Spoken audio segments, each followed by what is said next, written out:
Yeah. Hey, what is up? Living off the edge like a barber lining up. Just another day and another dollar, bruh.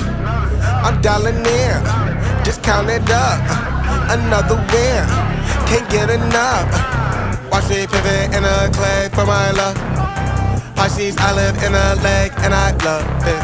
Golden, yeah, I got to swing with the club. Hole in one. Where I'm at, you need some drive, get a license. Or you get caught up downtown, way too enticing. Dark days, brighter lights in the night. Ay. Keep it cool, play it right, skip the bison. Kick it dope, getting into the end zone. Kick it dope, getting into the end zone. Kick it dope, getting into the end zone. Kick it dope, getting into the end zone. Diving, that's another hustle play. Vitamins, doing more than one a day. I just get it off the muscle. Hi there. This is Rihanna Wright.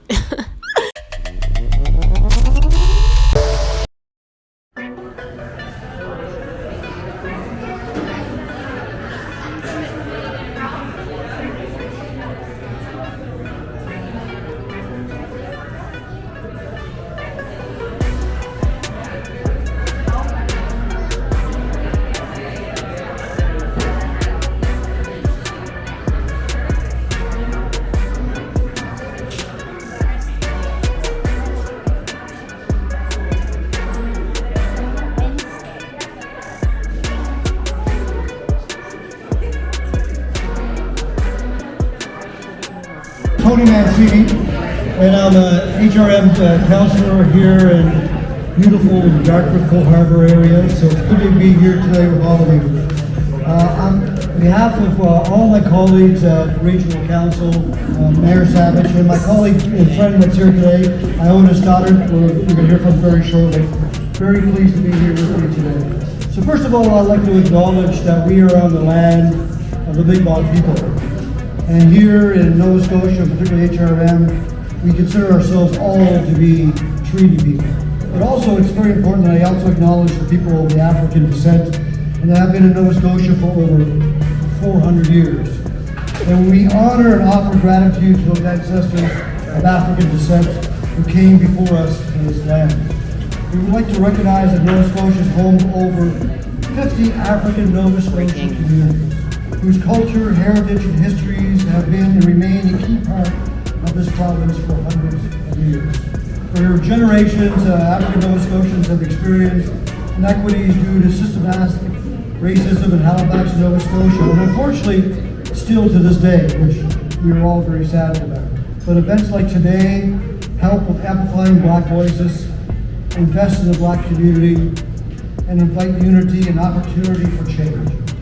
So right now, I'd like you to help me to welcome award-winning singer-songwriter Julia Tynes, and please stand for the singing of the Black National Anthem. Thank you.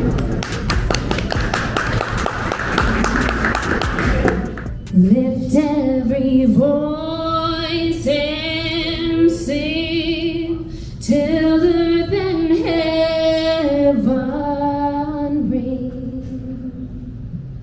ring with the harmony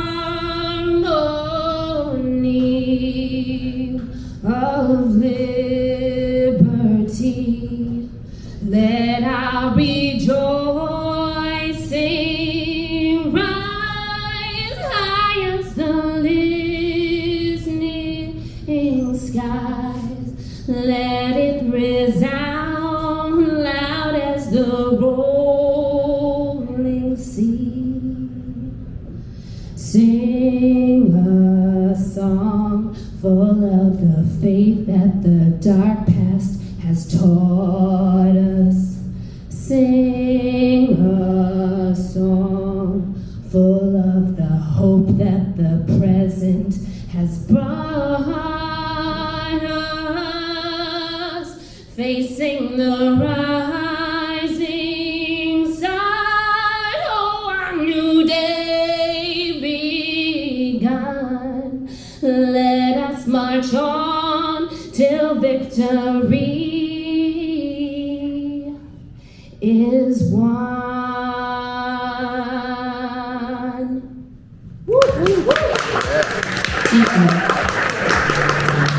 All right, please join me in welcoming Rielle Williams, Assistant Executive Director of the Black Cultural Center for Nova Scotia. Thank you.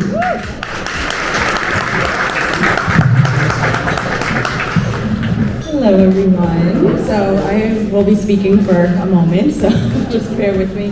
My name is Rielle Simone Williams and I'm the Assistant Executive Director for the Black Cultural Center of Nova Scotia. I am honored to be here today representing the museum, and we are so grateful to the organizers, to Julia, North Brewing, and community in collaboration with Changes Brewing. This is the first of many Black Joy events.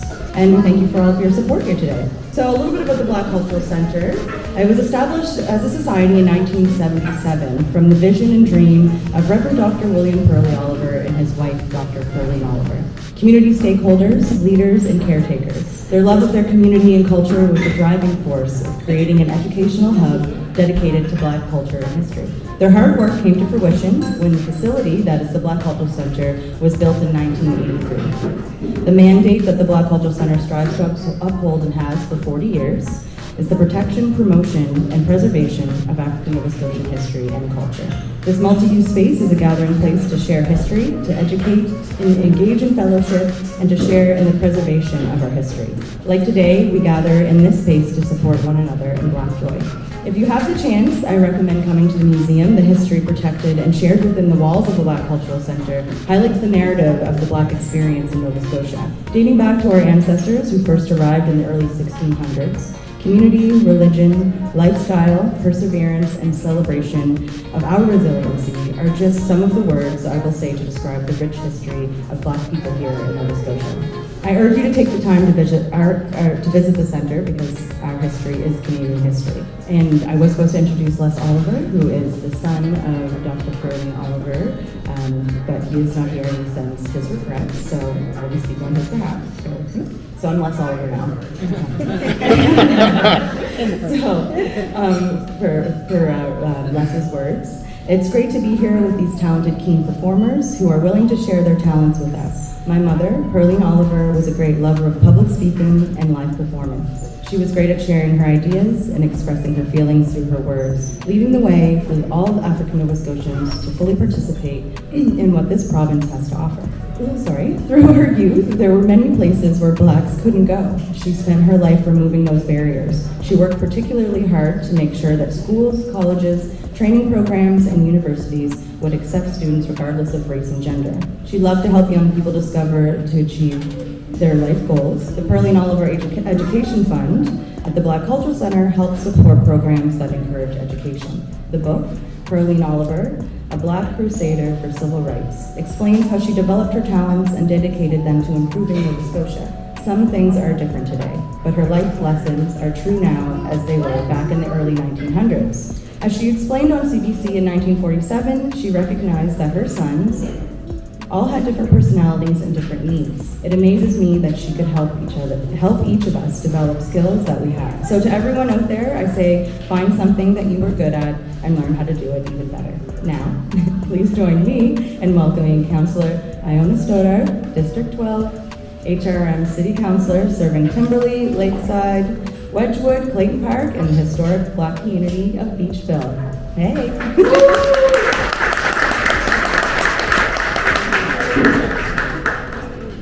Good afternoon.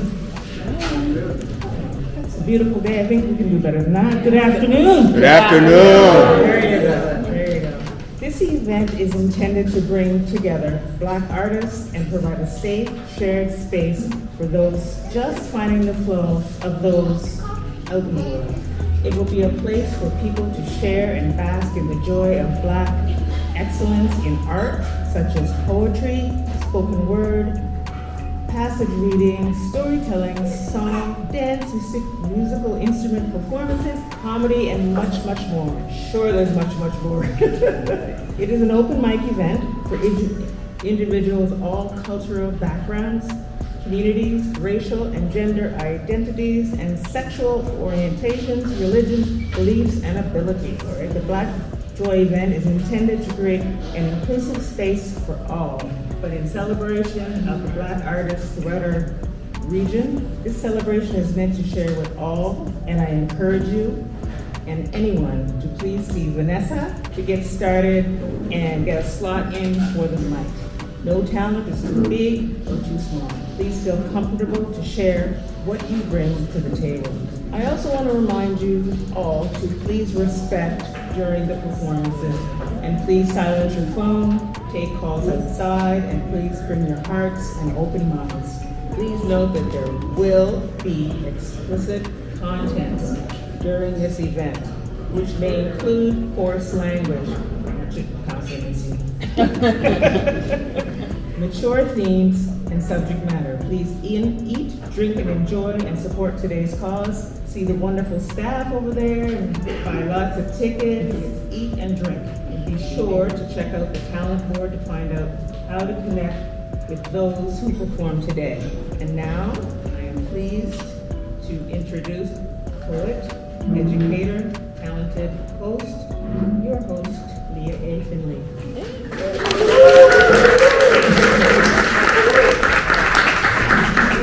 Thank you. This decade, here I am. This decade is independence. This decade, but all about unity. It's about preventing division. And the living but free thinking, and decisions independent making, steps I'm taking to my best self. Now trueness and honesty is how. So this decade is about telling a married man I love him and remaining friends. It's about building self-confidence again and again.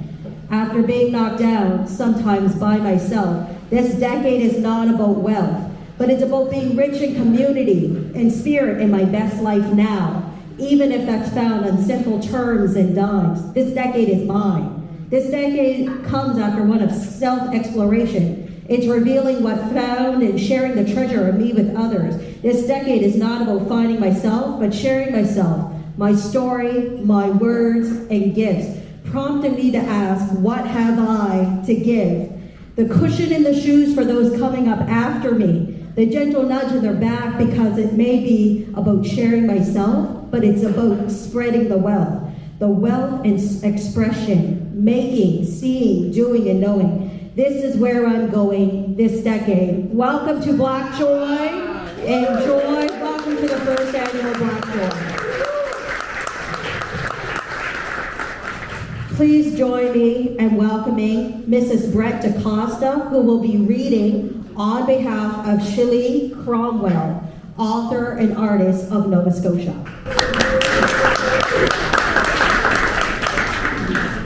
Good afternoon.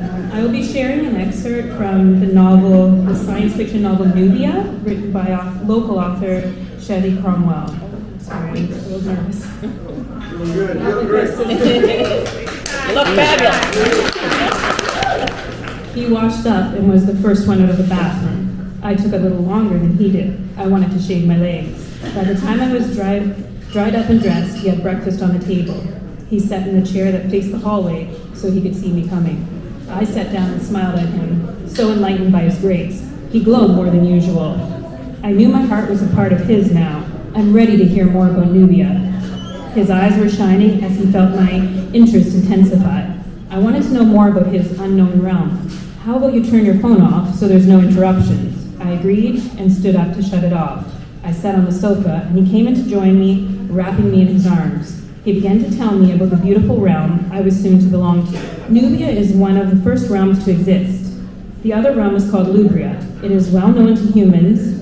You call it a galaxy. People in Lubria are very intelligent and they have an unmistakable appearance. You call them aliens, I believe. Well, they're called Lubrians. The only difference from them to us is that we do not take humans to experiment on. We take your kind to keep our people and realm alive. Lubrians can reproduce in their realm, we cannot. We used to be able to have children, but we went to war with Lubria millions of years ago. They took all of our women for experiments. Why? We don't know, and now the women are sterile. They also left something in our atmosphere that's keeping women from having children. But one woman was left untainted. Her name is Zealous. She reproduced with all of the men in Nubia over several thousands of years, just so her people could live on. Thank you. Wow, more.